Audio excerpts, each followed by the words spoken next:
सभी लोग हाथ जोड़ लीजिए। जय बोले महावीर भगवान की जय बोले अनंता अनंत सिद्ध परमेष्टि भगवानों की जय बोले श्री पांडव पुराण ग्रंथ की जय बोले आचार्य भगवान श्री शुभचंद्र जी महाराज की जय बोले महाभारत के प्रेरणादायी प्रसंग की जय बोलिए युधिष्ठिर भीम अर्जुन इत्यादि सभी मोक्षगामी महापुरुषों की जय बोलिए इस ग्रंथ के अनुवाद करता पंडित नंदलाल जी जैन विशारद जी की जय बोलिए इस युग के प्रथमाचार्य श्री चारित्र चक्रवर्ती आचार्य भगवान श्री शांति सागर जी महान मुनिराज की जय बोलिए आचार्य भगवान श्री विमल सागर जी महाराज की जय बोलिए आचार्य भगवान श्री विद्यासागर जी महाराज की जय बोलिए आचार्य भगवान श्री विराग सागर जी महाराज की जय बोलिए आचार्य भगवान समाधिग्रस्त श्री विद्यानंद जी महाराज की जय बोलिए आचार्य भगवान श्री श्रुत सागर जी महाराज की जय बोलिए आचार्य भगवान श्री विहर सागर जी महाराज की जय बोलिए मुनि श्री प्रणम्य सागर जी महाराज की मुनि श्री हनुमान सागर जी महाराज की आर्यका माता जी श्री चैतन्यमती माता जी की चुल्लक श्री गणेश प्रसाद वर्णी जी की चुल्लक श्री ध्यान सागर जी महाराज की तीर्थंकर लेनी की ओर विहार कर रहे मुनि श्री दुर्लभ सागर जी महाराज की मुनि श्री संधान सागर जी महाराज की सभी ज्ञान दान बोल के थोड़ी वॉल्यूम बढ़ा होता है जी आप बोलते ना सभी सहपाठीगण सभी छात्र छात्राएं अन्य अतिथिगण अध्यापक अध्यापिकाएं अभिभावक अभिभाविकाएं औषधानम आयुर्वेदिक प्राकृतिक चिकित्सा केंद्र के चिकित्सक जी सभी श्रावक श्रेष्ठीजन एवं वीडियो के माध्यम से देख रहे सभी सुदूरवर्ती श्रावकगण सभी को सादर जय जय जयदु जड़ंदु बंधुओं बालक बालिकाओं हम सभी लोग एक बार पुनः आज बहुत ही पुण्य के उदय से भाग्य के उदय से पंचम काल में उत्पन्न होने के बाद भी प्रथमा नियोग के बहुत ही महत्वपूर्ण ग्रंथ श्री पांडव पुराण का स्वाध्याय नित्य प्रतिदिन कर पा रहे हैं। ये हमारा बहुत ही बड़ा सौभाग्य है। त्रियंच गति में कितने दुख होते हैं,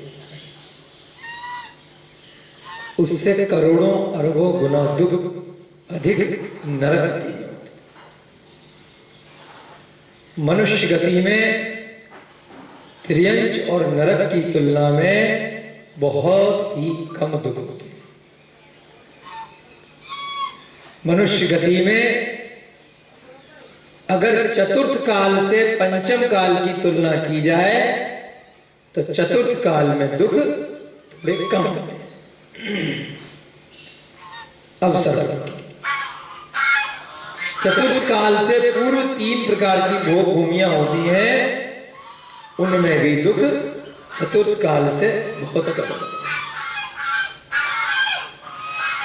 पंचम काल में सामूहिक रूप से थोड़े थोड़े दुख बढ़ रहे हैं, आगे और बढ़ेंगे, परंतु उसके बाद भी अगर हम उन सभी दुखों को समता भाव के साथ सहन करने की शक्ति रखते हैं तो वह दुख लगते ही नहीं। कब वह कष्ट आया, कब वह दुख आया, दर्द आया, रोग आया और कब वह चला गया पता भी नहीं चलता। बहुत पुरानी युक्ति है, मन के हारे हार है, मन के जीते जीत।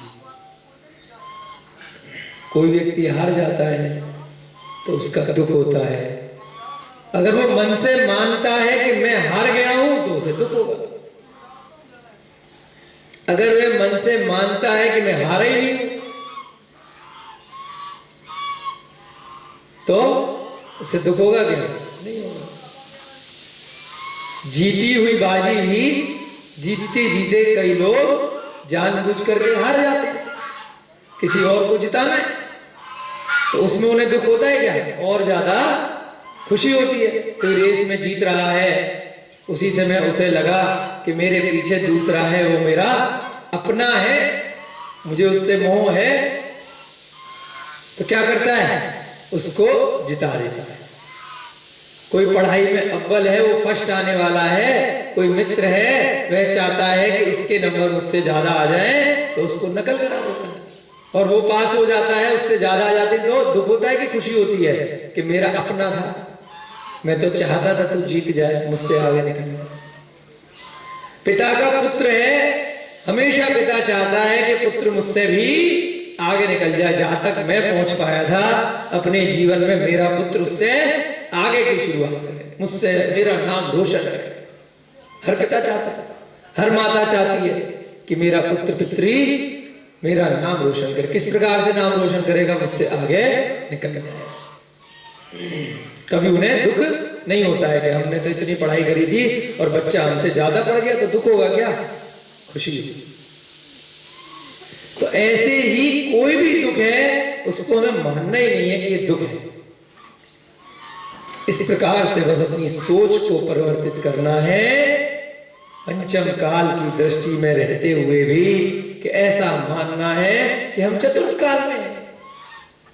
ये अरिहंत भगवान का जो मंदिर है, ये जो प्रतिमा है, ये जो स्वरूप है, इसको मान करके देखना है कि साक्षात तीर्थंकर समो शरण में विराजमान है और हमें किसी भी प्रकार का कोई दुख नहीं है, कोई कष्ट नहीं है, कोई रोग नहीं है। इस प्रकार से बस अपने मन को थोड़ा सा परिवर्तन करना है।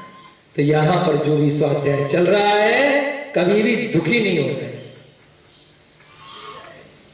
मन से इतना दृढ़ रहना है कि कोई भी दुख संसार में आ गया, वह दुख कब चला जाएगा आपको पता ही नहीं चलेगा। इसी को बोलते हैं असाता वेदनीय कर्म को साता में बदल देना, दुख को सुख में बदल देना। हमारे गुरु महाराज आचार्य सूरसागर महाराज, जिनसे हमने कई वर्षों का अध्ययन किया, कुछ वर्षों पहले उनको ब्रेन ट्यूमर हो गया। क्या हो गया? सुना? ब्रेन ट्यूमर नाम की बीमारी, बचता नहीं है उससे कोई है। ब्रेन में ट्यूमर हो जाता है, निश्चित तौर पर आजकल के हिसाब से आदमी जाता ही जाता है। तो उनके गुरु महाराज आचार्य विद्यानंद, उन्होंने कहा, उन्हें शिक्षा दी कि बेटा कितना भी भयानक ट्यूमर हो गया हो, कोई घबराना नहीं, मानो ही मत कि हो गया। मानोगे तो हो गया, नहीं मानोगे तो नहीं हुआ है। अपना धर्म करो, खूब बढ़िया से आदिनाथ भगवान की भक्ति करो। और उपवास करो जितना कर सकते हो, अपने कर्मों की निर्जरा करो। अगर आयु रही तो बच जाओगे, नहीं रही तो धर्म के साथ बहुत कर्मों की निर्जरा करके चले जाओ। मुनि महाराज है, उसके बाद भी किसी पिछले जन्म के कर्म का या वर्तमान के किसी कारण से रोग हो गया, तो उन्होंने क्या किया, 6 महीने का जबरदस्त उपवास किया। अभी की बात है, इसी पंचम काल की घटना है। उस 6 महीने में केवल नारियल पानी से, जैसे कभी आहार करते थे, कभी उपवास करते थे, जब भी करते थे केवल नारियल पानी कोई और चक्कर नहीं। तो ट्यूमर को भी लगा कि गलत घर में आ गया, इनको कोई फर्क पड़ता ही नहीं। और उस 6 महीने में रत्नों को घिस घिस कर, रत्न के पत्थर आते हैं, भक्तांबर के 48 श्लोकों की इतनी सुंदर पेंटिंग बना डाली कि वह आज संसार में सबको अचंभित करने वाली पेंटिंग है। एक एक भक्तांबर के सूत्र पे एक एक सुंदर अपने हाथ से इतनी बेहतरीन पेंटिंग है कि वो पेंटिंग बोलती है कि जो काव्य में लिखा है, संसार में प्रसिद्ध हो गई है वो पेंटिंग। एम एफ हुसैन और ये सब तो फेल हो जाएंगे, क्योंकि वो लोग कलर से बनाते हैं, उन्होंने किससे बनाई, पत्थर से बनाई। पत्थर को पहले घिसा, फिर उसके बाद उंगलियों से, अंगूठों से, हाथों से कुछ थोड़े थोड़े ब्रश करके उसकी कॉपी हमारे मंदिर जी में रखी है, कभी आपको दिखाएंगे। फिर महाराज श्री ने जब हम उनसे अध्ययन कर रहे थे तो 2 पेंटिंग अपने हाथ से बना के हमें दी। वो पेंटिंग की विशेषता अंगूठे से बनाई है पूरी पेंटिंग। तो क्यों ये प्रसंग बता रहे हैं, क्योंकि ट्यूमर व्यूमर तो पता ही नहीं कहां चला गया, और आज भी इस घटना को कई वर्ष हो गए, अब पूरे भारत देश में भ्रमण कर रहे हैं। और स्वयं में अपने आप में एक उदाहरण है कि कितना बड़ा दुख आया और कहां चला गया, छूमंतर हो गया, पता ही नहीं। अपनी भक्ति में, भगवान की भक्ति में, इस पंचम काल में रहते हुए भी ऐसे आपको हजारों उदाहरण मिलेंगे। तो हमारे सामने का उदाहरण, इसलिए हमें पता है, हम अध्ययन कर रहे थे। ऐसे उदाहरण बहुत आपको मिलेंगे कि दुख मानोगे तो दुख होगा, नहीं मानोगे तो है ही नहीं। मैं तो मस्त हूं, जैसे कार्य कर रहा था धर्म के कार्य और ज्यादा करूंगा। क्यों? आत्मा और शरीर अलग है। दुख किसको आ रहा है? शरीर को आ रहा है। आत्मा को ना कोई तलवार मार सकता है, ना कोई चाकू मार सकता है, ना बंदूक की गोली से उसको किसी भी प्रकार की हानि पहुंचा सकता है, ना कोई शरीर में जहर दे दे तब भी आत्मा नहीं मर सकती। क्या मर सकता है? शरीर मर सकता है। इसलिए शरीर को भी हमें, क्योंकि मनुष्य पर्याय में है, अपनी आत्मा के ऊपर उपकार करने के लिए उस शरीर में हमें उस आत्मा को इतने समय तक संभाल करके रखना है जिससे कि हम अपना धर्म कर सकें।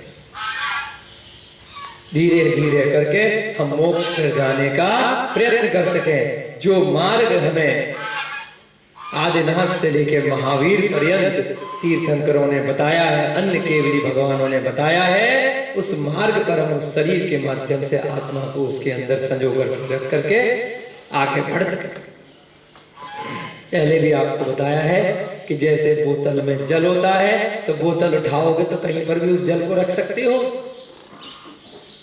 और जब वो जल फैल जाता है तो पूरा जल आप एक स्थान से दूसरे स्थान नहीं ले जा सकते। थोड़ा थोड़ा सा चम्मच से ले जाओगे, उंगली से ले जाओगे, बूंद बूंद जाएगा, फैल जाएगा। ऐसे ही शरीर के अंदर जब तक आत्मा है वह शरीर उस आत्मा पर उपकार कर रहा है, और आत्मा उस शरीर को जीवित रख के उपकार कर रही है। जब आत्मा निकल जाएगी शरीर भी मर जाएगा, 2-4 घंटे में जलाना पड़ेगा, नहीं तो स्मेल आ जाएगी, बदबू आ जाएगी, कीड़े लग जाएंगे। आत्मा के निकलते ही शरीर भी बेकार है और शरीर आत्मा के ऊपर उपकार कर रहा है। इसीलिए तत्वार सूत्र में आचार्य उमा स्वामी महाराज ने लिखा, परस्परोपग्रहो जीवाना। संसार में जितने भी द्रव्य हैं वह सभी परस्पर एक दूसरे पर उपकार कर रहे हैं। सभी के सारे जीव, सारे के सारे द्रव्य, चाहे पुद्गल द्रव्य है वह आत्मा पर उपकार कर रहा है। शरीर क्या है? पुद्गल है। आत्मा क्या है? जीव है। और जीव द्रव्य है वह पुद्गल के ऊपर उपकार कर रहा है, आत्मा शरीर पर उपकार कर रही है। इसलिए हमारा इस पंचम काल में कितना भी दुख आ जाए, बड़े से बड़ा दुख आ जाए, सब कुछ हमारा खत्म हो जाए, फिर भी हमें उसको मानना नहीं। साता वेदनीय किसे कहते हैं? सुख। और असाता वेदनीय दुख। असाता को साता में बदल दो, और साता अगर हो जाएगा तो उसके बाद आप धर्म मार्ग पर बहुत ही तीव्र गति से आगे बढ़ते चले जाएंगे, किसी भी प्रकार की बाधा नहीं आएगी। हमसे ज्यादा दुख तो त्रियंच गति में होते हैं।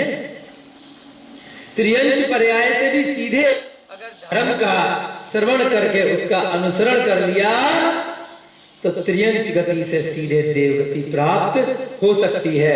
बस दिक्कत क्या है? त्रियंच गति से डायरेक्ट मोक्ष नहीं हो सकता, परंतु त्रियंच गति का जीव मनुष्य गति में भी आ सकता है, दोबारा से त्रियंच भी बन सकता है, देव भी बन सकता है, और नारकी में भी जा सकता है।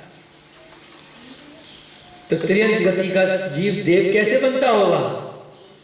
इसी प्रकार से असाता अगर उसको कुछ है, सर्दी गर्मी भूख प्यास दुख दर्द कुछ भी उस गति में है, उसके बाद भी वह असाता को साता में बदलता चलता है, चारित्र का धारण करता है, कुछ नियम संयम ले लेता है, उस जटायु पक्षी की तरह जो भगवान राम की अनुसरण में आया था, उनकी शरण में आया था और वहां से सीधे देव बन गया। उस कुत्ते के जीव की तरह जिसने जीवन भर कुमार से रमोकार मंत्र सुना और देव बन गया। उस बैल की पर्याय से जिसने एक साधारण से व्यक्ति से रमोकार सुना और वे भी देव बन गया, और सांप की धरणेन पद्मावती की पर्याय से उसने भी रमोकार अंतिम समय में सुना और कुछ नियम ग्रहण कर लिए, तो वो भी जाकर देव बन गया। ऐसे हजारों आपको उदाहरण शास्त्रों में मिलेंगे। तो कैसे बने वो देव? क्योंकि उन्होंने उस त्रियंच पर्याय के दुख को माना नहीं। होगा दुख, हम तो नहीं मानते। इस कारण से उस पर्याय में भी उन्होंने कुछ नियम दिए। सम्यक दर्शन स्वरूप इस जिनवाणी को किसी के मुख से सुन लिया, नमोकार महामंत्र को सुन करके उस पर अमल कर लिया, शांत परिणामों से समाधि मरण कर, इसके कारण से अगली पर्याय अपनी देवगति की सुधार ली, और वहां से फिर भविष्य में धीरे धीरे श्रेणी दर श्रेणी बढ़ते हुए कई सारे जीव मोक्ष को भी चले गए। उस जय कुमार का जीव कबूतर की पर्याय से सीधे जाकर के देव भोगभूमि में चला गया, और फिर बाद में बढ़ते बढ़ते चक्रवर्ती का सेनापति बना, राजा श्रेयांश के परिवार में उत्पन्न हुआ, हस्तिनापुर का राजा बना, और उसी भव से भगवान भी बन गया, मोक्ष चला गया। तो क्यों? कबूतर को दुख नहीं होते क्या? हमसे ज्यादा है कि कम है? बताओ, इतने सारे घोंसले में बैठे हैं ना, वो दोनों सुन रहे हैं, उनको हमसे कई लाख गुना ज्यादा दुख है। कपड़े हैं क्या उनके पास? हम सर्दी में ओढ़ लिया, आपने इतने सारे ओढ़ रखे हैं, टोपे लगा रखे हैं, उस बेचारे के पास है क्या? उसे सर्दी नहीं लग रही क्या? नहीं।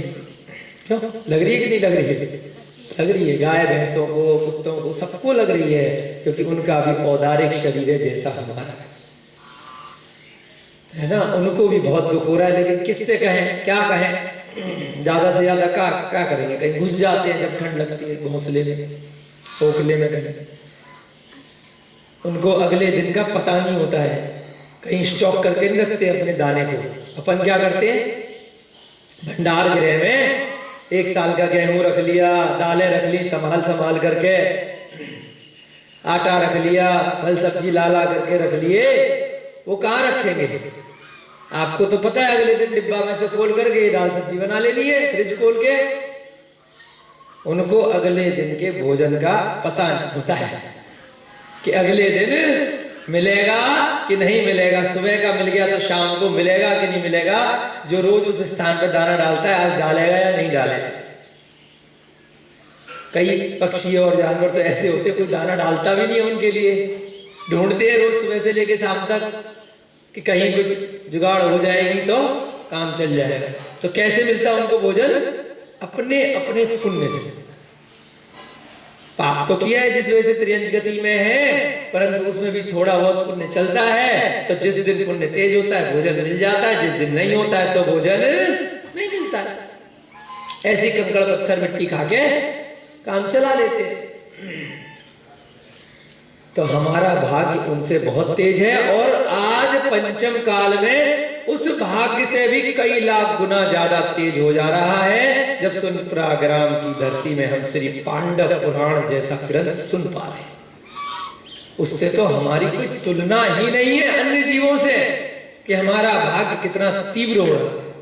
और धीरे धीरे जैसे इसको सुन करके जो लोग इसको समझ पा रहे हैं और उसके बाद जो लोग समझने के बाद थोड़ा बहुत भी अपने विचारों में परिवर्तन कर पा रहे हैं, उसको अमल में ला पा रहे हैं, उनके तो भाग्य की कोई सीमा ही नहीं है।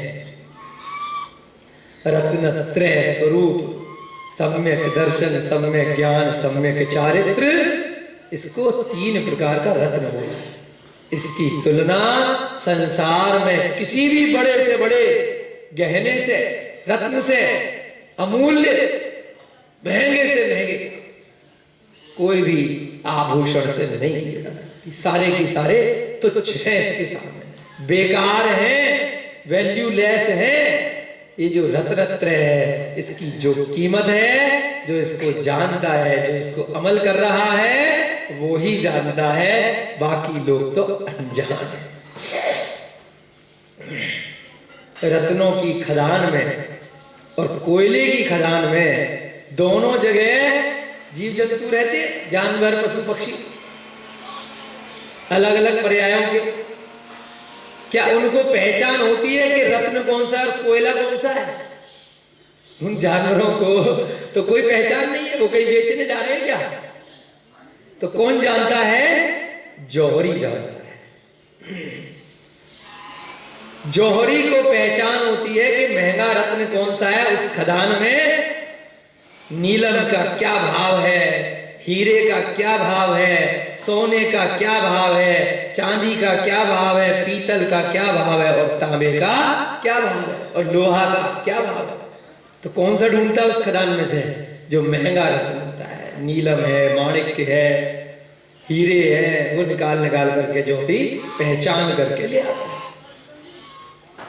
तो ऐसे ही बहुत सारे ग्रंथ रखे हैं लाइब्रेरी में, पुस्तकालय में, ग्रंथालय में हजारों ग्रंथ रखे हैं। तो पहचान कौन करेगा कि कौन सा ग्रंथ अमूल्य है, कौन सी पुस्तक अमूल्य है, जो रत्नों से भी महंगी है? कौन पहचान करेगा? जौहरी करेगा, इसका ग्रंथों का जौहरी। तो यहां पर भी हम सभी लोग क्या बन रहे हैं?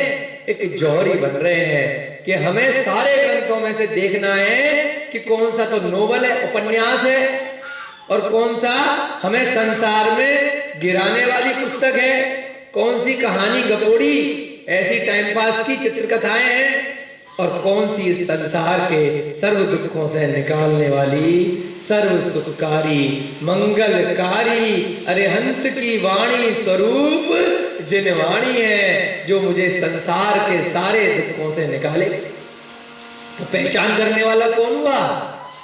वह ग्रंथों का जौहरी हुआ। किसने पहचान करी? हमारे आचार्यों ने, जिसने लिखे और बाद के काल में जिन्होंने उनकी पहचान करके उसका अनुवाद किया। ये जो मुनि महाराज वर्तमान में घूम रहे हैं निर्ग्रंथ, और उनके अनुसरण करने वाले बहुत सारे श्रावक जन, बहुत सारे विद्वान जो इन ग्रंथों का अनुवाद कर रहे हैं, जो इन ग्रंथों को वर्तमान में हम जैसे निकृष्ट लोगों तक पहुंचा रहे हैं, हमारा भी कल्याण कर रहे हैं, वे सब कौन है? वे सब जौहरी है। तो हमें उनका उपकार मानना चाहिए और अपने जीवन को समृद्ध करने हेतु इस जिनवाणी पर पूर्ण विश्वास करके हमें इसी प्रकार से प्रतिदिन का स्वाध्याय नित्य प्रति करते रहना चाहिए। पहचान आप खुद कर लेंगे कि कौन सी पुस्तक, कौन सी कहानियां, कौन से किस्से, कौन सी मोबाइल पे वीडियो, कौन से टीवी पे आने वाली फिल्में और कहानियां, कौन सी सिनेमाघर की जो चित्र कथाएं हैं, फिल्में हैं, वे सभी हमें संसार के दुखों में और डुबाएंगी या फिर इस संसार के दुखों से पार लगाएंगी। ऐसे ग्रंथों को पढ़ के हमें कम से कम उस जौहरी की तरह पहचान करना स्वतः ही आ जाएगा एक समय। ऐसे ही कथा बढ़ते बढ़ते शांतिनाथ भगवान से ये पांडव पुराण की कथा कुंथनाथ तक पहुंची, फिर अरहनाथ तक पहुंची और उसके बाद विष्णु कुमार मुनिराज तक पहुंच गई है। उनके गृहस्थ जीवन के छोटे भाई पद्मरथ के राज्य में 4 मंत्री हस्तिनापुर में बहुत ही अत्याचार कर रहे हैं। अकंपन राजा, अकंपन मुनिराज, आचार्य भगवान और उनके 700 मुनिराजों के ऊपर घोर अनर्थ किया जा रहा है। इसका समाचार जब विष्णु कुमार मुनिराज को किसी से प्राप्त हुआ तो उनसे रहा नहीं गया। उन्होंने अपनी दीक्षा को साइड में रखा और एक वामन का अवतार लिया, यानी कि उन्होंने वस्त्र इत्यादि पहनकर एक ब्राह्मण का, एक बौने से ब्राह्मण का रूप लिया। और जो राजा बलि, जिसने 1 हफ्ते के लिए छल कपट से पद्मरथ से राज्य प्राप्त कर लिया है और बहुत ही नगर में अत्याचार कर रहा है, उस राजा बलि के पास जा पहुंचे। उस बलि से क्या मांगा कि 3 गज भूमि दे दो रहने के लिए, सोने के लिए। बलि ने कहा कोई दिक्कत नहीं है, आप जरासे से तो हो, कुछ भी मांग लो, मेरे पास इतना बड़ा राज्य है और मैं तो आपका भक्त हूं, मैं तो ब्राह्मण हूं और आप ब्राह्मणों के मुनि हैं, तो जो आप कहोगे वो मैं कर दूंगा। उस बलि राजा से विक्रिया रिद्धिधारी विष्णु कुमार ने कहा मुझे तो बस इतनी 3 गज जमीन दे दो, 3 पग जमीन, 3 पैर जहां तक मैं रखूं वहां तक की जमीन दे दो नाप करके, और जल लेकर के उससे संकल्प करा लिया। उन्होंने कहा कोई बात नहीं। उसके बाद एक के बाद एक उन्होंने जब पैर रखने शुरू किए, अब देखते हैं कि क्या होता है। क्या वह राजा बलि से उन 700 मुनिराजों की रक्षा कर पाते हैं या नहीं कर पाते हैं? आज के कथानक में हम आगे पढ़ेंगे। सभी लोग हाथ जोड़ेंगे, मंगलाचरण करेंगे मिलकर के। मंगलम भगवान वीरो, मंगलम गौतमो गड़ी, मंगलम कुंद कुंदाध्यो, जैन धर्मोस्तु मंगलम, सर्व मंगल्य मांगल्यम, सर्व कल्याण कारकम, प्राणम सर्व धर्माणाम, जैनम जयतु शासनम, जैनम जयतु शासनम, जैनम जयतु शासनम। सर्वेशोतारः सावधानतया शृण्वन्तु।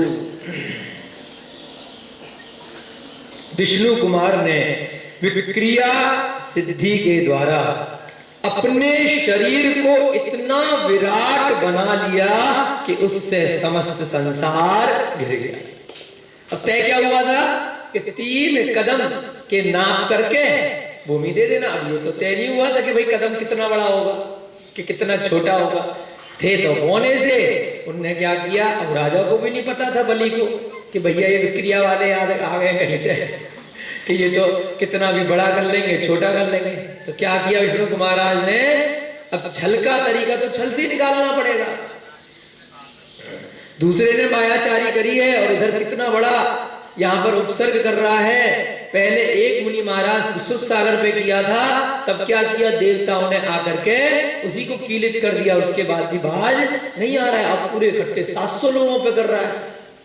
क्योंकि जो दुष्ट की प्रवृत्ति होती है थोड़ी देर के लिए वह किसी कारण से दब जाता है, लेकिन जैसे कुत्ते की पूंछ टेढ़ी की टेढ़ी होती है, आप उसको कितना भी पूंछ को बोतल में डंडे से बांध के रखो, जैसे ही उसको खोलते हैं, उसको स्वच्छंद छोड़ते हैं तो फिर से टेढ़ी हो जाती है। ऐसे ही बलि का जो अंतरंग से स्वभाव है वह दुष्टता का है, मायाचारी उसके अंदर भरी हुई है उन चारों मंत्रियों में। तो जैसे ही उन्हें मौका मिला वह अपनी पुरानी दुष्टता को दोबारा से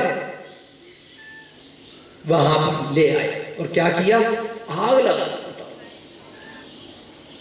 इतने सारे 700 मुनिराजों के ऊपर चारों तरफ से घेर करके हवन कुंड बना दिया और उसमें तरह तरह की वस्तुएं जलाने के लिए डालने लगा। और यहां पर वामन मुनिराज विष्णु कुमार ने क्या किया, अपने शरीर को विक्रिया रिद्धि से इतना बढ़ा डाला, इतना बढ़ा डाला कि समस्त संसार उससे घिर गया। इतना बड़ा कि पूरा की पूरा संसार। मनुष्य पर्याय में है। मुनिराज कौन होते हैं, मनुष्य गति के जीव होते हैं। तो मनुष्य गति का जो भी रूप है विक्रिया रिद्धि से कितना भी बड़ा कर लिया जाए वह 2.5 दीप के बाहर नहीं जा सकता। लेकिन 2.5 दीप भी इतना बड़ा है, 45 लाख योजन का, जिसमें असंख्यात जीव रह रहे हैं और इतना बड़ा विशाल स्थिर विक्रिया से सब जगह कोलाहल मच गया कि क्या हो गया भाई, ये कौन आ गया इतना बड़ा। उनका यह विस्तृत रूप देखकर सब लोग विस्मृत हो गए, अचंभित रह गए कि अरे तो बढ़ाते चले आ रहे हैं, बढ़ाते चले जा रहे हैं। इतना बड़ा रूप उनका देख करके विस्मृत हो गए। तत्पश्चात उन्होंने अपना पग फैलाकर, अब पूरे संसार को 2.5 दीप को तो ढक लिया, तो पैर उठाएंगे तो कहां रखेंगे, अपना शरीर इतना बड़ा हो गया। कहां रखा सबसे पहला पैर, एक पहला कदम पूरा की पूरा 2.5 दीप भर गया उन्हीं के शरीर से। अब पैर कहां रखेंगे, थोड़ा कल्पना में ले लीजिए कि थोड़ा सा इतना ही 2.5 दीप है, उसमें एक व्यक्ति बहुत बड़ा खड़ा हो गया, पूरा ही घिर गया, तो पैर रख के कहां जाएगा। तो इस पूरे 2.5 दीप का सबसे बड़ा जो पर्वत है उसका नाम है सुमेरु पर्वत, सुदर्शन मेरु। पैर उठाया और कहां रख दिया, सबसे ऊपर उसके टच कर दिया सुमेरु पर्वत के। आपने पूरी जगह घेर ली, बीच में पर्वत है, तो कहां रख पाओगे, एक पैर पर्वत पे रख दिया, पहला कदम। और दूसरा पैर कहां रखा, एक पैर तो ऊपर रख लिया और फिर दूसरा पैर कहां रखा, दूसरा कदम। अब जो गोल बाउंड्री है 2.5 दीप की, उसके बाहर तो जा नहीं सकते, मनुष्य पर्याय की विक्रिया रिद्धि है, तो कहां रखा, मानुषोत्तर पर्वत, जो 2.5 दीप की बाउंड्री है 45 लाख योजन तक। सुमेरु पर्वत कितना ऊपर है, 1 लाख योजन, 40 योजन की उसकी चूलिका, और 2.5 दीप कितना है, 45 लाख योजन का व्यास है। समझ गए। पहला कदम का रखा सुमेरु पर्वत पर, ऊपर की तरफ उधर से, और दूसरा कदम अब 2.5 दीप पर। अब भाई पूरा की पूरा 2.5 दीप कवर हो गया। मुनि विष्णु कुमार के इस अलौकिक कृत्य से समस्त संसार में धूम मच गई। अरे भाई क्या करना, सब लोगों को खबर पहुंच गई कि यहाँ पे बलि ने कुछ गड़बड़ काम किया है। इस कारण से उसको सबक सिखाने के लिए मुनि विष्णु कुमार ने यह कृत्य किया। सुर असुर ऋषि नारद आदि अपनी अपनी सामर्थ्य भर उनका यशोगान कर उनकी खूब भक्ति करने वहां पहुंच गए। सारे देवी देवता आ गए कि भले वहां पर कोई सी और ने उस बलि को सबक नहीं सिखाया, क्योंकि पहले भी देवता ने आकर सिखाया था, लेकिन उसके बाद भी उसको अकल नहीं आई थी।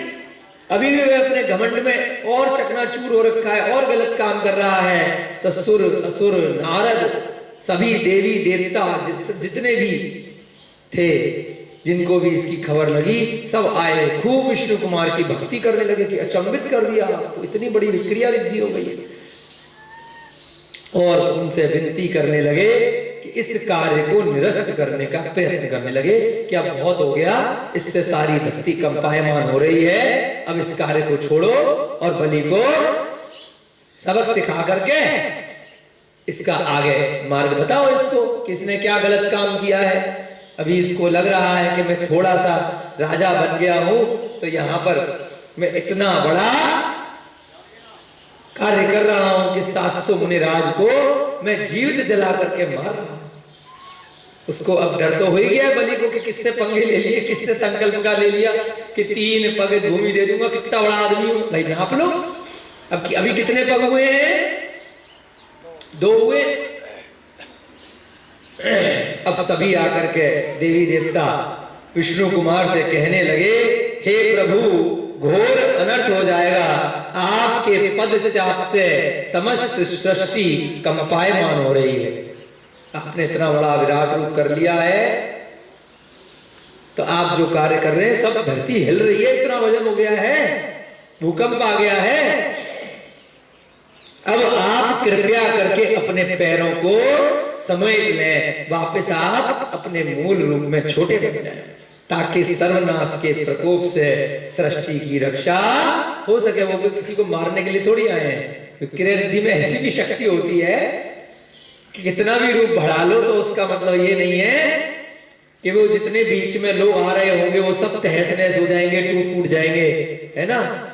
तो रूप बढ़ जाता है, परंतु किसी को जिसको कष्ट देना है उसी को होगा और बाकी के आर पार निकल जाएगी। जैसे आत्मा का कितना भी बड़ा प्रदेश उसके फैल जाए लेकिन बीच में किसी को तंग नहीं करेगी। ऐसी विक्रिया रिद्धि में वह जीव जानता है कि किसको मुझे परेशान करना है और किसको नहीं करना है। फिर भी समस्त सृष्टि में उनका रूप तो दिखाई दे रहा है। चामर जाति के देवगण भी अपनी वीणा को झंकृत कर मुनि को प्रसन्न करने की चेष्टा करने लगे। चामर जाति के देव होते हैं जो चामर ढुलाते हैं, वाद्य बजाते हैं, वीणा बजाते हैं, करोड़ों प्रकार के वाद्य यंत्रों को वह देवी देवता भगवान के समोसरण में, भगवान के जन्माभिषेक में वह बजाते हैं। तो वो लोग भी खूब वीणा को बजाने लग गए कि इससे ये शांत हो जाएंगे ध्वनि से। इधर ये सब लोग कोशिश कर रहे हैं और उधर विद्याधर राजाओं को घोषा, सुघोषा, महाघोषा एवं घोषवनी आदि पीड़ाएं प्रदान करी। विद्याधर राजा है, उन सबको भी उन्होंने क्या किया देवों ने कि तुम भी बजाओ। बहुत सारी पीड़ाएं, जैसे मंदिर में पूजा होती है तो सबको बांट देती है ना, कोई ढपली बजाता है, कोई झुंझुना बजाता है, कोई तबला बजाता है, कोई घंटा बजाता है। तो ऐसे उन्होंने चामर जाति के देवों ने विद्याधर राजाओं को भी बजाने के लिए बहुत सारी विद्याएं दी। घोषा, सुघोषा, महाघोषा, घोषवनी, तुम भी बजाओ भाई, शांत करो इनको। और इधर तो ये सब प्रोग्राम चल रहा है देवी देवताओं का, उनको शांत करने की कोशिश कर रहे हैं। और उधर 2 पेड़ धरने के पश्चात इधर दूसरा प्रोग्राम चल रहा है विष्णु कुमार का और बलि का। मुनि विष्णु कुमार ने राजा बलि से पूछा, हाँ बेटा, हे राजन, बोलो क्या बोलते हो? आपने प्रसन्न होकर 3 पग पृथ्वी मुझे दान में दी थी। वे 3 पैर दिए थे, अभी तो 2 ही हुए हैं, किंतु तीसरा पग मैं कहां रखूं? तीसरा पग धरने के लिए कोई स्थान नहीं दिखता। बोलो तो तुम्हारे ऊपर ही धर दूं? बोलो बेटा, और तो कोई जगह दिख नहीं रही है मेरे को कहीं पर ही। सब देखो, इधर मानसोत्तर पर्वत तक पूरी पृथ्वी गिर गई, डायजी पूरा मनुष्य, तेरे पास इससे ऊपर की तो कोई जगह है नहीं। तू भी मनुष्य, भी मनुष्य, मानसोत्तर पर्वत के पास तो जा नहीं सकते, सुमेरु से ऊपर भी स्वर्ग में ना तुम जा सकते, ना नीचे नरक में जा सकते, तो तीसरा पैर कहां रखूं बताओ? जब राजा बलि कोई संतोषप्रद उत्तर नहीं दे सका तो क्रोध में आकर, क्योंकि अभी तो मुनि है नहीं, उसको डरा रहे हैं खाली, मुनि विष्णु कुमार ने अब उसे बंदी बना लिया। उसको अब अपनी विक्रिया से अब वो गिड़गिड़ा रहा है, माफ कर दो, माफ कर दो भाई। तो जैसे को तैसा करना पड़ा उनको।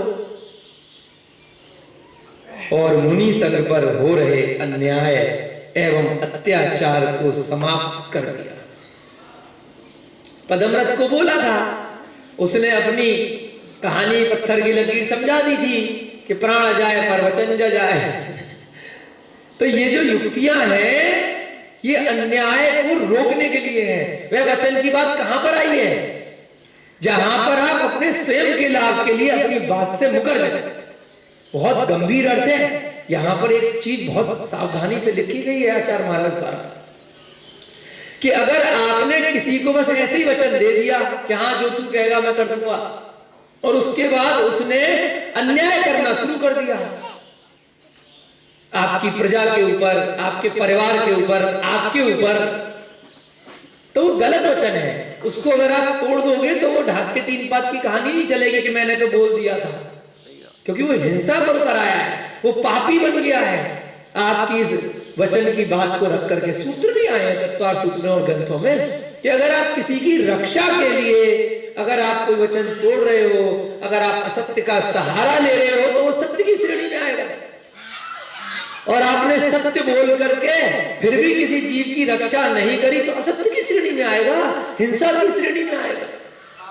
एक डॉक्टर का उदाहरण लिखा है उसकी टीकाओं में कि अगर कोई चिकित्सक है हमारे रोहतास जी जैसा और वो ऑपरेशन कर रहे हैं ये रक्षा से कि इस जीव की जान बचा सकूं, परंतु सारा की सारा इन्होंने विवेक लगाया, अपना अनुभव लगाया, सब चीज लगाने के बाद भी वो जीव नहीं बच सका, तो क्या ये नरक जाएंगे क्या? या इनको पाप लगेगा क्या? क्या इनको सजा हो जाएगी क्या? जेल में डाल दिया जाएगा क्या? नहीं डाला जाएगा, क्योंकि इनके रक्षा के भाव थे। अगर किसी की जान बचाने के लिए आपने थोड़ी बहुत देर का आपने असत्य बोल दिया कि मेरे बच्चे ने गलत काम किया है, नहीं, बाद में उसको समझाया, तो असत्य की श्रेणी में नहीं आएगा, क्योंकि सामने वाला उसको जान से मार देता, उसको बहुत दंड देता, हिंसा होती। उसके लिए बाद में उसको समझाया कि बेटा देखो आज तो बचा लिया है, लेकिन अब सुधर जाओ और खुद जाकर के माफी मांगो कि मैंने गलत काम किया था, मुझे माफ कर दो। ऐसे बहुत सारे उदाहरण आए हैं। तो अगर आप गलती से कोई वचन दे दो, कोई वादा कर दो, और दूसरा व्यक्ति उसका फायदा उठा करके अगर अन्याय की रीति अपनाए, तब आपको उसका विरोध करना चाहिए। और अगर आपने कोई वचन दिया है और दूसरा व्यक्ति उसमें न्याय कर रहा है उस वचन के साथ में, तो अगर आप पीछे हटते हो, असत्य बोलते हो या अपने वचन से मुकर जाते हो, तब आप अन्यायी हो। बहुत सूक्ष्म है जिंदगी, केवल शब्दों का फेर नहीं है, उसके अंतर्निहित अर्थ को समझना है, उसके भाव को समझना है। भाव क्या कह रहा है, केवल शब्दों की बात नहीं है। Read between the lines, line में क्या लिखा है, उसके अंदर क्या छुपा हुआ है, क्यों वह लाइन लिखी है। आटे का मुर्गा नाम की पुस्तक आप लोगों ने पढ़ी है गुरुकुल में, राजा यशोधर की। कितनी सारी गतियों में त्रिज गति में जाना पड़ा, क्योंकि उसने आटे का मुर्गा बनाकर भाव से अपनी मां के कहने पर उसकी बलि दे दी। आपने हर तरीके से सुनियोजित तरीके से जीव रक्षा का प्रयत्न किया, और उसके बाद भी किसी कारण से आपसे जाने अनजाने में कोई जीव की हानि हो गई, आपको उसका दोष नहीं लगेगा। और आपने अगर ध्यान नहीं दिया और उसके बाद भी कोई जीव की हानि नहीं हुई, तब भी क्या आपको दोष लगेगा, क्योंकि आपने ध्यान ही नहीं दिया। वहां जीव हो सकते थे और भले ही नहीं भी है, तब भी आपको हिंसा का दोष लगेगा, क्योंकि आपने समितियों का पालन नहीं किया। आपने देखा ही नहीं, कोई भी सामान इधर से उधर फेंक दिया और वहां पर जीव हो सकता था, ऊपर से उठाया बहुत भारी पत्थर नीचे फेंक दिया, नीचे बहुत सारे जीव हो सकते थे, तो आपको हिंसा का दोष लगेगा, भली वहां पे है या नहीं है। आपने बहुत ध्यान से कोई चीज रखी और उसके बाद भी वहां पर जीव थे, लेकिन इतने सूक्ष्म थे कि दिखाई नहीं दिए और उनकी हानि हो गई, तो आपको दोष नहीं लगेगा, क्योंकि जितनी आपकी शक्ति सामर्थ्य है आपने उसके अनुरूप ध्यान रखने का प्रयत्न किया। तो ऐसे ही यहाँ पर विष्णु कुमार मुनिराज ने अपने गृहस्थ जीवन के भाई को जाकर के समझाया, लेकिन वह नहीं माना। तब जाकर के उनको स्टेप लेना पड़ा कि अभी समय नहीं है तुम्हें प्रवचन देने का, तुम्हारे ऊपर टाइम खराब करने का, तुम नहीं कर रहे तो मैं खुद ही कर लेता हूं, जबकि मैं तो मुनिराज हूं और मुझे तो ये कार्य करना उचित है ही नहीं। मैं किसी भी प्रकार की, चारों प्रकार की हिंसा का त्यागी हूं, चाहे आरंभी हिंसा हो, चाहे संकल्पी हिंसा हो, चाहे विरोधी हिंसा हो, चाहे उद्योगी हिंसा हो, मुझे इन चारों से कोई संकल्प विकल्प नहीं है। फिर भी मैं जरूरत पड़ने पर आया हूं, क्योंकि मुझे समाचार प्राप्त हुआ है। तो इसलिए विष्णु कुमार मुनिराज ने अब सबको संबोधन करते हुए राजा बलि से उस अन्याय और अत्याचार को समाप्त कर दिया। इस प्रकार उन्होंने उन सप्तशतक मुनियों की रक्षा करी, 700 मुनिराजों की जान बचा ली। तत्पश्चात अब क्या करेगा राजा बलि? जब चोर पकड़ा जाता है, पहले तो बड़ा बलशाली होता है, जब तक चोरी कर रहा होता है, हिंसा कर रहा होता है कि मुझे तो कभी कोई पकड़ ही नहीं सकता है। उसके बाद जब वो पकड़ के जेल में डाला जाता है, तब क्या करता है? गिड़गिड़ाता है, माफी मांगता है, रोता है, पीटता है, दोबारा गलती नहीं होगी। तो राजा बलि पे भी उसके अलावा तो और कोई रास्ता नहीं है, क्योंकि उसे पता चल गया ये छोटा सा बौना दिखने वाला बहुत बड़ा पराक्रमी है। अपने कुकृत्य पर पश्चाताप किया, खूब माफी मांगी, क्षमा मांगी, क्षमा कर दो। उसके बाद मुनिराज है, क्षमा तो उनका धर्म है, केवल एक सबक सिखाना था। कोई जान से तो मारेंगे नहीं, मार भी देंगे तो दोबारा कहीं जाकर के पैदा हो जाएगा। आत्मा तो कभी मरती नहीं, शरीर ही तो मरेगा, उसका क्या मिलेगा उनको? कुछ नहीं। अधर्म की ओर से अपनी चित्त वृत्ति को विमुख कर उसे सत धर्मोन्मुखी कर परम उपकारी जैन धर्म को धारण कर लिया। दुष्ट भी क्या बन गया? विपरीत में आ गया, दुष्टता छोड़ करके धार्मिक बन गया। अब उसे समझ में आ गया कि मैं कहां चक्रों में पड़ा हूं, बलि इत्यादि देता हूं, कहां गलत मत को मैं मान करके अपना कल्याण सोच रहा हूं कि मुनिराजों को मारने से मुझे मोक्ष मिल जाएगा। और जब उसने एक मुनिराज का स्वरूप देख लिया तो उसको समझ में आ गया कि दिगंबर मुनि बनने से, सारे कर्मों की निर्जरा करने से धीरे धीरे ऐसी रिद्धियां प्राप्त हो जाती हैं। अगर और आगे मैंने तप कर लिया तो इन रिद्धियों का भी बाप कौन है? मोक्ष प्राप्त हो जाएगा। मोक्ष से आगे तो किसी प्रकार की, इस प्रकार की छोटी मोटी रिद्धियों का कोई मूल्य नहीं है। ऐसी रिद्धियां तो देवों को भी प्राप्त रहती है व्यक्तिगत शरीर में। तो परम उपकारी जिन धर्म को उसने विष्णु कुमार मुनिराज के प्रवचन सुने, उनसे विनती करी, उनसे क्षमा मांगी, और उसके बाद वहीं की वहीं हो गया उसका काम, जैसे अग्निभूति वायुभूति का हुआ था। कोई दुश्मन नहीं है संसार में, कितना भी आपका बुरा कर दे, और कब वह दीक्षा लेकर के वैराग्य को धारण करके आपसे पहले लाइन में लग जाए। इसलिए किसी से भी बदला मत लो। बदला लेना है तो उसको बिठा करके एक ग्रंथ सुना दो, वही सबसे बड़ा बदला है। क्यों? क्योंकि वो आपका मित्र बन जाएगा। संसार में किसी को दुख नहीं देगा अगर उसके समझ में आ गई तो।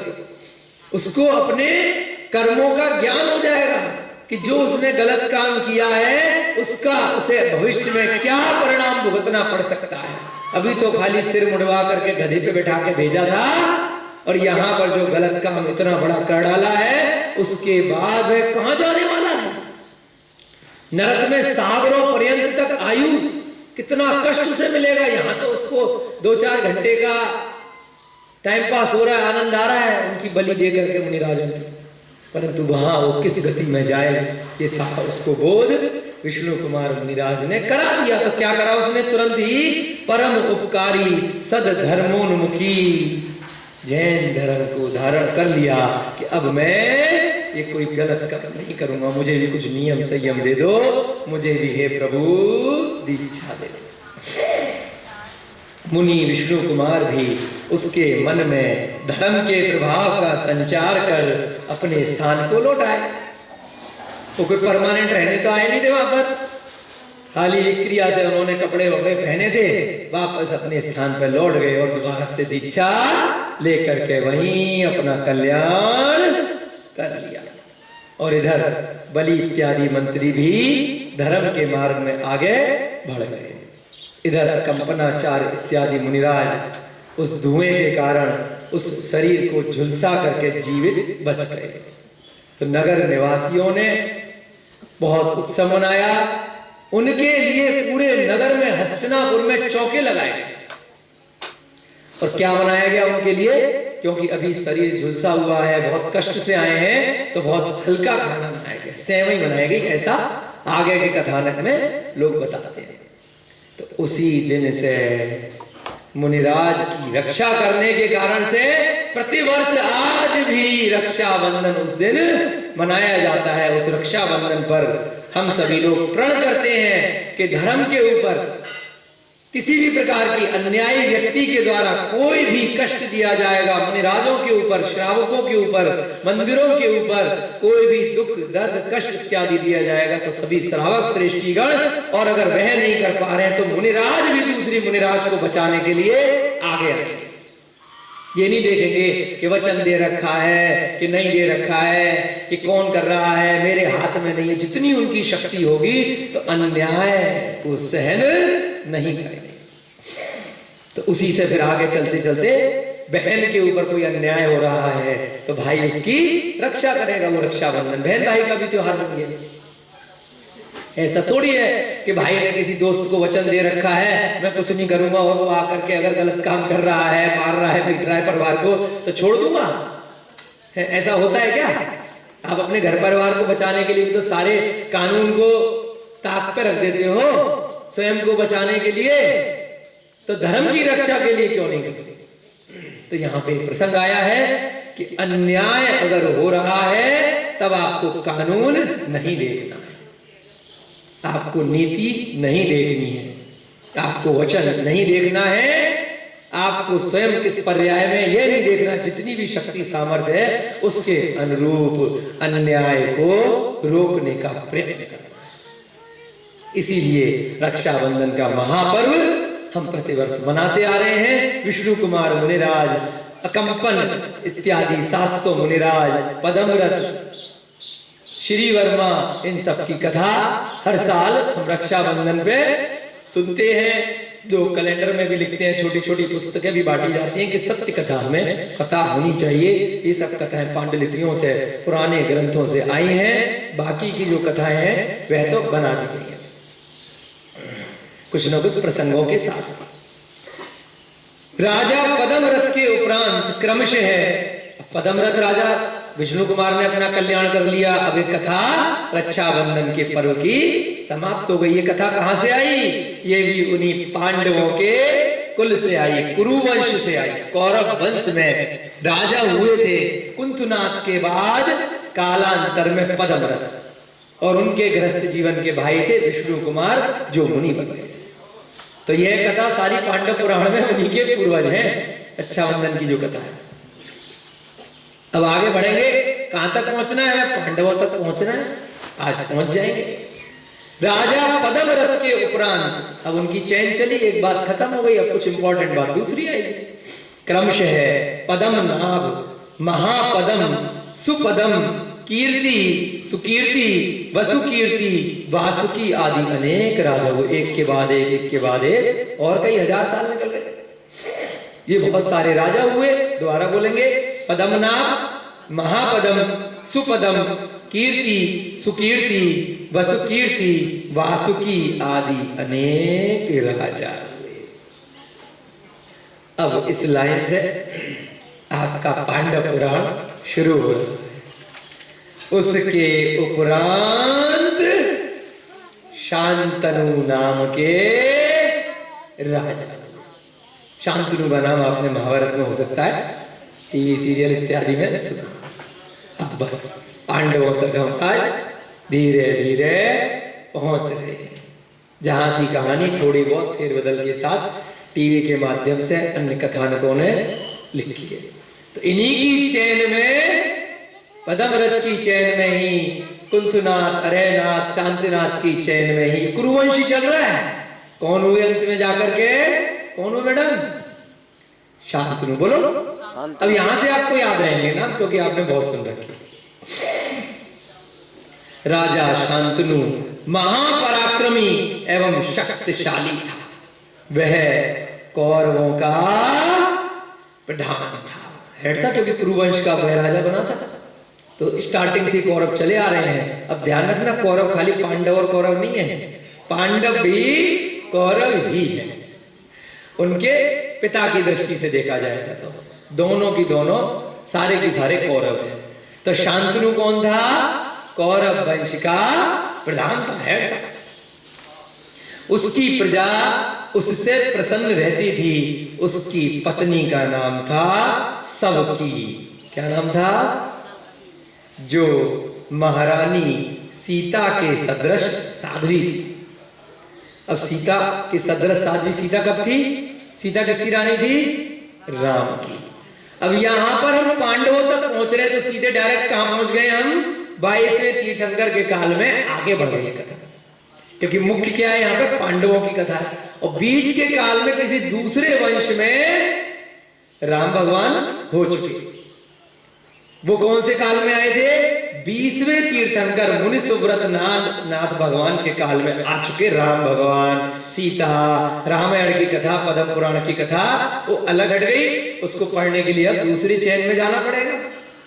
मुख्य विषय पांडवों का है, लेकिन उस समय भी इन्होंने कंपेरिजन किया कि भाई जो सबकी थी वह जैसे राम जी की रानी सीता हुआ करती थी साध्वी, ऐसे ही वह शांतनु की जो रानी थी, जो धर्म पत्नी थी, वह भी सीता के जैसी थी। उसके गर्भ से राजा शांतनु के महापराक्रमी पुत्र पाराशर नाम का उत्पन्न हुआ। अब चैन चल रही है थोड़ी थोड़ी सी, नोट करते चलना। शांतनु का पुत्र कौन हुआ? पाराशर। याद रखना पड़ेगा मेरे नामों को, तो थोड़ा कथा समझनी है तो। कौन हुआ?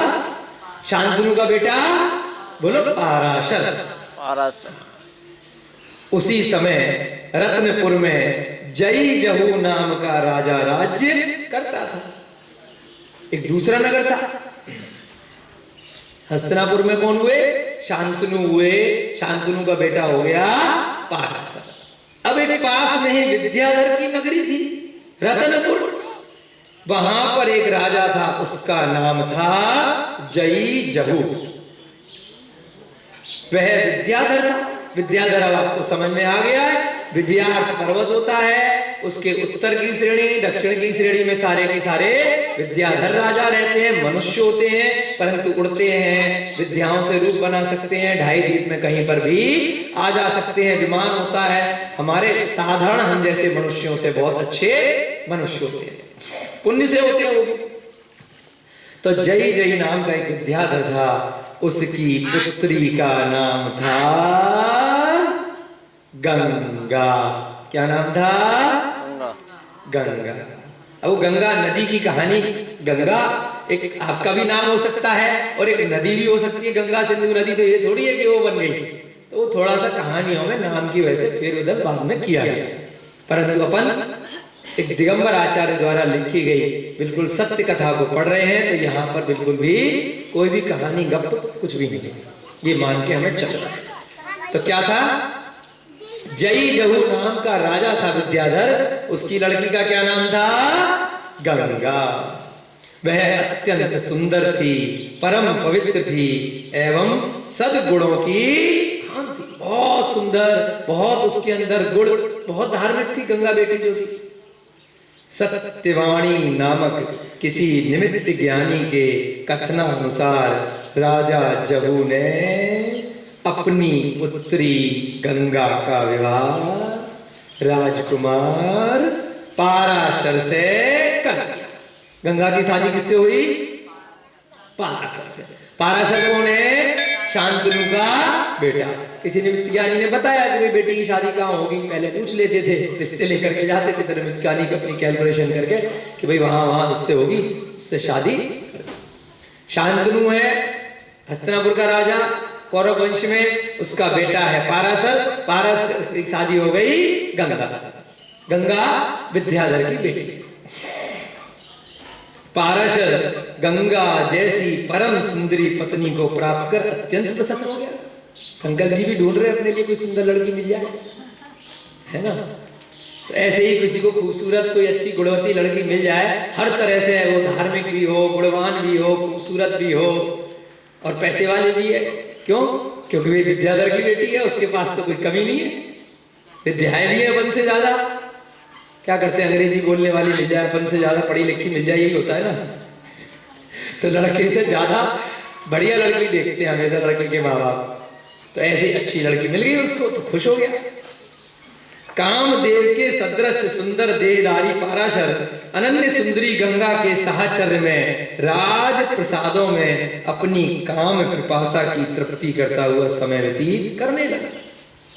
वो भी बड़ा सुंदर था, तभी तो दोनों की मैचिंग हुई होगी पिछले पुण्य कर्म से। कामदेव जैसा सुंदर था पाराशर। दोनों बहुत अपनी तृष्णा को मिटाते रहे, घूमते रहे, फिरते रहे,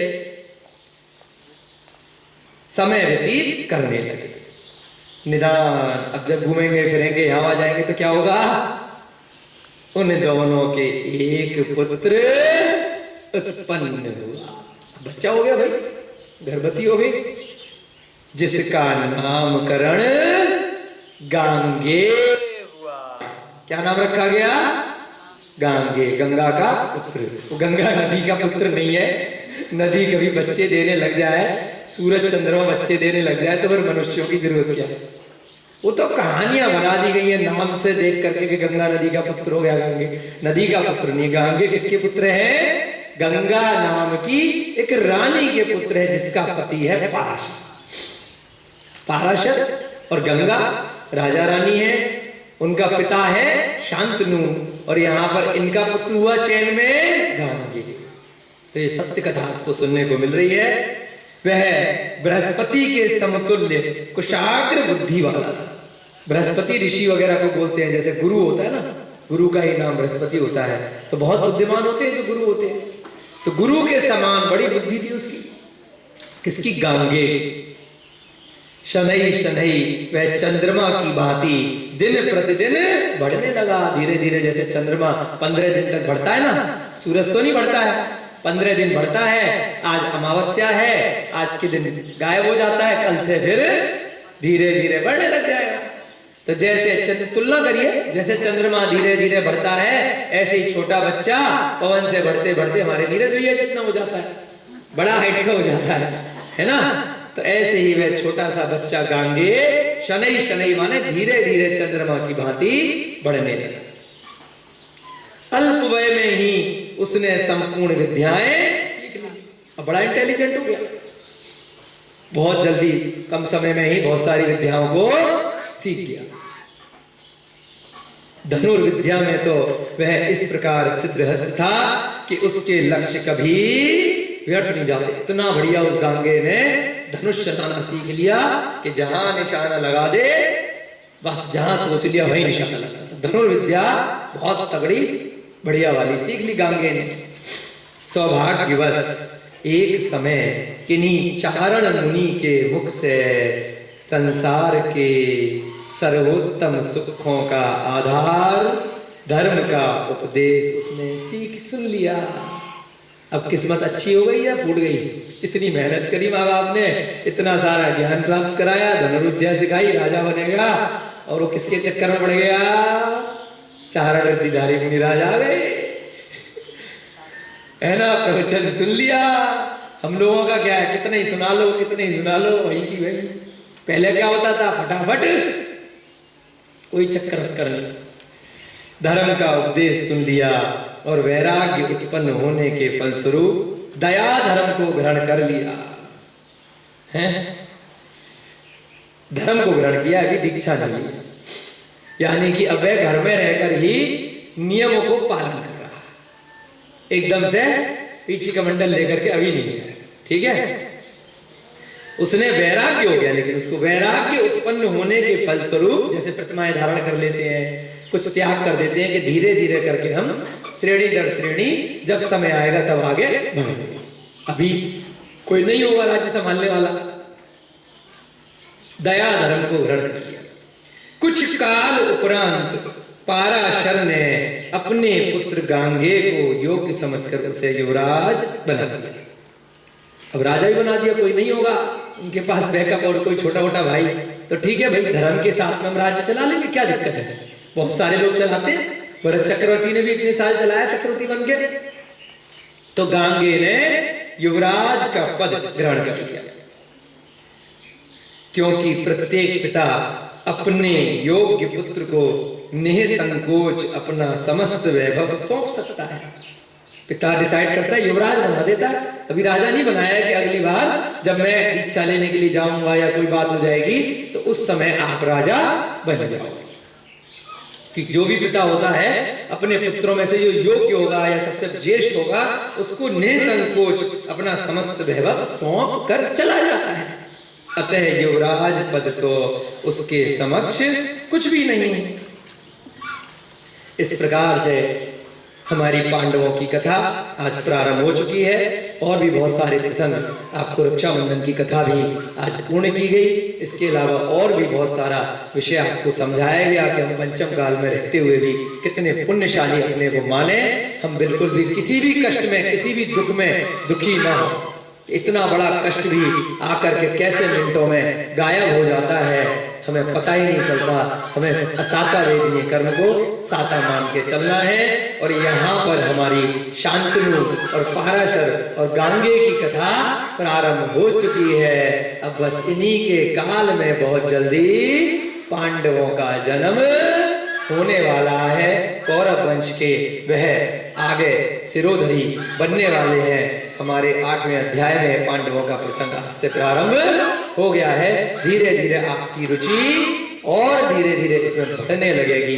इन्हीं भावनाओं के साथ जय बोले महावीर भगवान की, अनंतानंत सिद्ध परमेष्टि भगवानों की, श्री पांडव पुराण नामक ग्रंथ की, आचार्य भगवान श्रीमद भट्टारक श्री शुभचंद्र जी महाराज की, इस युग के प्रथमाचार्य श्री चारित्र चक्रवर्ती आचार्य भगवान श्री शांति सागर जी महान मुनिराज की, सभी को जय जिनेन्द्र जयदू जड़न दो।